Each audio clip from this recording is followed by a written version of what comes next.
नमस्कार दोस्तों। आपने सोचा है क्या कभी जीवन में सच्चा सुख क्या है, मृत्यु से कैसे निडर होकर डरना चाहिए। दोस्तों, आज हम बताएंगे आपको ऐसी कहानी जो आपको खुद ब खुद इस प्रश्नों का उत्तर दे देगी। दोस्तों, शुरू करते हैं इस चैनल पर। एक बार की बात है, एक नौजवान युवक भगवान बुद्ध के पास आता है और उनसे कहता है कि हे बुद्ध, आप मेरे एक सवाल का जवाब देंगे क्या। बुद्ध ने मुस्कुराते हुए कहा कि पूछो, क्या पूछना है। उसके बाद उस युवक ने कहा कि हे बुद्ध, मेरी उम्र अभी बहुत ज़्यादा नहीं है, लेकिन मैं बहुत परेशान रहता हूँ, बहुत दुखी रहता हूँ और मैं आपसे जानना चाहता हूँ कि मेरे जीवन में जो इतने सारे दुख हैं उनका कारण क्या है। मेरी ज़िंदगी तो अभी बहुत लंबी है, क्या मेरे जीवन में ये सारे दुख ऐसे ही चलते रहेंगे या आगे चलकर मुझे इन दुखों से छुटकारा पाने का कोई रास्ता मिलेगा। यह सुनकर बुद्ध कहते हैं कि तुम्हारे दुख मुझे दिखाई नहीं दे रहे। यह सुनकर योग कहता है कि तुम मेरे अंदर और मेरे भीतर हैं, वो आपको कैसे दिखाई देंगे। यह सुनकर उस व्यक्ति ने कहा कि तुम्हें अपने दुख दिखाई देते हैं। तो युवक कहता है कि हाँ, मैं अपने दुखों को अच्छी तरह से देख पा रहा हूँ। तब बुद्ध ने कहा कि इसका मूल कारण क्या है। बुद्ध ने कहा कि एक बार चर्चा चल रही थी, तभी एक भिक्षु दौड़कर वहाँ पर आता है और बुद्ध के कान में कुछ कहता है। उसके बाद उसी वक्त से कहते हैं कि चलो, मैं आज से तुम्हारा जीवन सत्य दिखाने के लिए तुम्हें एक जगह पर लेकर चलता हूँ। वहाँ तुम्हें कुछ भी नहीं बोलना है, चुपचाप सारी बातें सुनते रहना है। इसके बाद आपको सारे प्रश्नों के उत्तर मिल जाएंगे।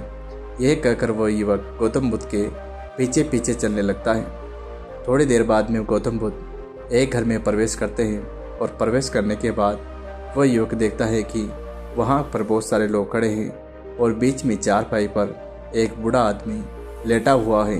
यह देखते ही सभी लोगों ने उनके लिए रास्ते बनाए और उस पर बुद्ध भी उसके पास जाकर चारपाई पर बैठ जाते हैं। वो युवक भी बैठ जाता है, परंतु उसको कहा गया था कि तेरे को चुप रहना है। इसीलिए वह कहते हैं कि मेरे जीवन में कितनी सांसें बची हैं पता नहीं, किस वक्त मुझे भगवान अपने घर से बुलावा आ जाए। मरने से पहले मैं कुछ सवालों के जवाब आपसे जानना चाहता हूँ। आप उसके सवाल मुझे दे सकते हैं, इसलिए मैंने आपको यहाँ पर बुलाया है। इसके बाद वृद्ध आदमी ने कहना शुरू किया कि आखिरी वक्त में मुझे अपने दिन के बचपन के जो दिन थे वो बहुत याद आ रहे हैं। मैं बचपन के दिनों को याद करता हूँ और सोचता हूँ कि वो भी क्या दिन थे। ना कुछ पाने की फिक्र थी और ना कुछ खोने का गम था। उन दिनों को याद करके मेरी आंखों में आंसू आ रहे हैं। मुझे लगता है कि उस वक्त कितनी आज़ादी थी। मेरा मन जो है कितना खुला हुआ था, कुछ पाने की इच्छा नहीं थी। जिस भी खेल में लगते उसमें पूरे दिन भर लगे रहते थे। लेकिन जैसे जैसे बड़ा होने लगे वैसे ज़िंदगी की दौड़ में आगे निकलने के लिए जो है पढ़ते रही। मेरे पिता अक्सर मुझे कहा करते थे कि तुम पढ़ाई में और अपने भाइयों के जैसे क्यों रहते हो, पीछे क्यों रह जाते हो। यह सुनकर मेरा मन बहुत बेचैन हो जाता था। मुझे बहुत ताने सुनने पड़ते थे और मैं ना तो खेल अच्छे से कर पाता था और ना ही पढ़ाई मुझको अच्छी लगती थी। मुझे किसी और तरह बनने के लिए कहते थे। उन तानों से तंग आकर मैंने अपने जीवन में कुछ हासिल करने का निश्चय किया और मैंने अपने आप से वादा किया कि मैं अपने भाइयों की तरह कामयाब इंसान बनूंगा। इसके लिए मैं दिन रात मेहनत करने में लग गया।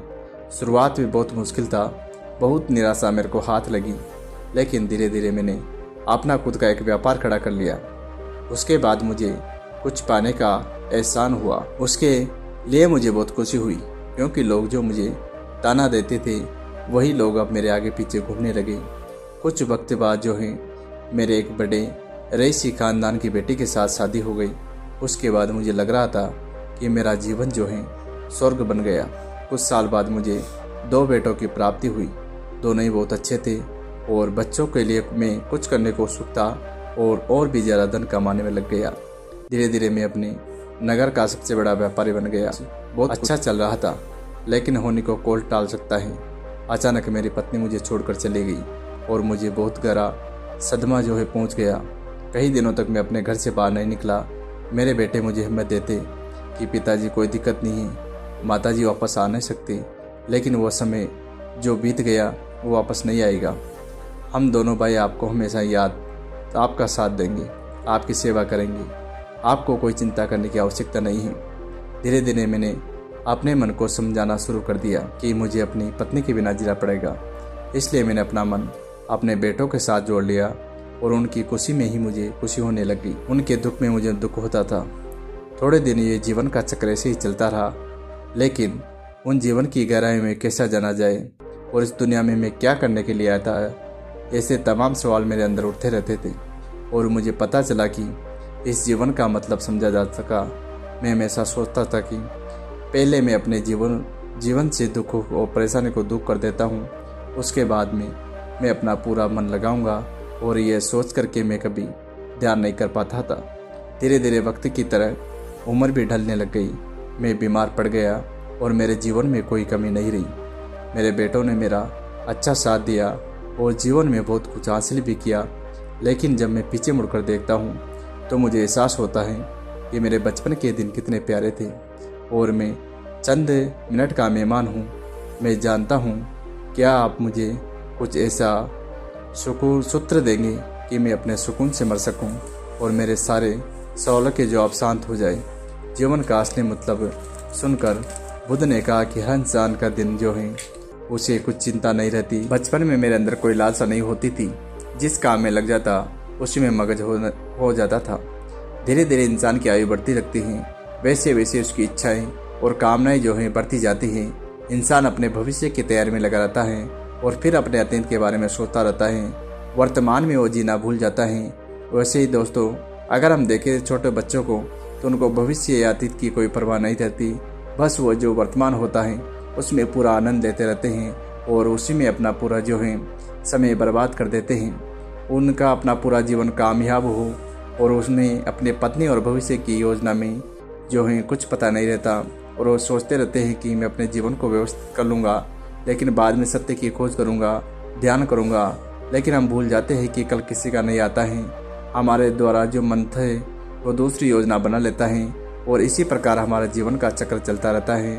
और आखिर समय में जब मृत्यु हमारे समय के सामने होती है तब एहसास होता है कि जीवन में कुछ हासिल करने के लायक था, लेकिन हम कर नहीं सकते। वैसे ही मैंने किया कि सुई को जो है तुम अपने साथ नहीं ले जा सकते। उस समय तुम्हें मृत्यु को जो है साकार करना पड़ेगा। मृत्यु हर किसी को एक न एक दिन आती है और यही जो है हमारा अंतिम सत्य है। उस वक्त ध्यान और सत्य की खोज में लग जाते तो तुम्हें कई चीज़ें को खोजा जा सकता था। लेकिन बुद्ध ने उस आदमी से हाथ जोड़कर कहा कि मैं जानता हूँ कि मुझसे अपने जीवन में बहुत गलतियाँ हुई। मैंने अपना जीवन सार्थक रूप से नहीं जिया।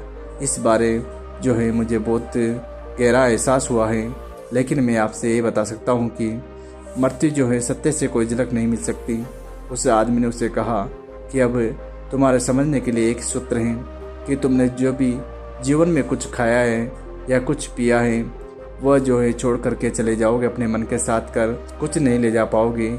इसलिए तुम्हारे जीवन में बहुत तुमने दुखों का सामना किया, कितने भी तुम्हारे सुख आए, इससे तुम्हारे जीवन में जो है कोई फर्क पड़ने वाला नहीं है। अपने मन को शांत रखो और हमेशा आगे बढ़ने की कोशिश करो। अगर तुम जो है बिल्कुल खाली होकर मृत्यु को प्राप्त हो जाओगे तो इसी जीवन को मरने की कला कहते हैं। दुनिया में ऐसा कोई भी व्यक्ति नहीं रहे हैं जो आज दिन तक गया नहीं हो, क्योंकि मृत्यु जो है इंसान का असली सच होता है। इसलिए जो भी हमारे जीवन में चल रहा है उसको वर्तमान में जीना सीखो। जो अपने वर्तमान में कर रहे हैं उसके अंदर जो है बहुत कुछ करना सीखो, क्योंकि यही तुम्हारे काम आएगा। हमेशा भविष्य की चिंता मत करो। तो उस नौजवान युवक ने पूछा, सवालों के जवाब मिले तो उसने कहा कि हे बुद्ध, मुझे अपने सवाल को जवाब मिल गया है। मैं समझ चुका हूँ कि जीवन जो चक्र है वही असली सत्य है। हमें सुख हो या दुख हम ये पीछे रह जाता है। सुख आता है उसके बाद फिर दुख आता है। जीवन का पहिया जो है इसी तरह चलता रहता है। इसलिए हमें सत्य की खोज करनी पड़ेगी। और मैं ध्यान जो है लगा करके अपनी यात्रा जो है प्रारंभ करूँगा और ध्यान की सभी क्रियाएं जो है मुझे वर्तमान में न रखनी दे रही है और कम से कम में एकाग्र भाव से अपने दिमाग में बिठा करके जो है एकाग्र रहने की कोशिश करूँगा और अपना जो सभी कार्य हैं वो समय से करूँगा और वर्तमान में जो है जीने की कोशिश करूँगा। धीरे धीरे अपने सांसों पर ध्यान लगाना शुरू करूँगा और जो है अपना भविष्य है उसके बारे में ना सोच करके वर्तमान जीऊँगा। यही सोच दोस्तों हमारे अंदर भी होनी चाहिए कि धीरे धीरे जब तुम अपने विचारों को अपने इधर उधर घूमने से रोकोगे तो तुम देखोगे कि तुम्हारे अंदर जो है एक शांति छुपी होगी। इसके बाद धीरे धीरे हर कदम पर तुम एक ध्यान का खुद ही एहसास होने लगेगा और जो तुम जिस काम को करोगे उसको पूरी एकाग्रता के साथ करोगे और जिस काम में अपना मन लगाओगे वो काम जो है तुम अच्छी तरीके से कर पाओगे। इसलिए वर्तमान में जीना शुरू करो, क्योंकि भविष्य ना किसी ने देखा है ना कोई देख पाएगा। इसलिए जो वर्तमान में है उसे अच्छे से गुजारो। यही हमें से जो है कहानी से शिक्षा मिलती है। तो दोस्तों, अगर कहानी आपको पसंद आई तो चैनल को लाइक शेयर और सब्सक्राइब करना ना भूलें। ऐसी कहानियाँ देखने के लिए चैनल को सब्सक्राइब जरूर कर लें। धन्यवाद।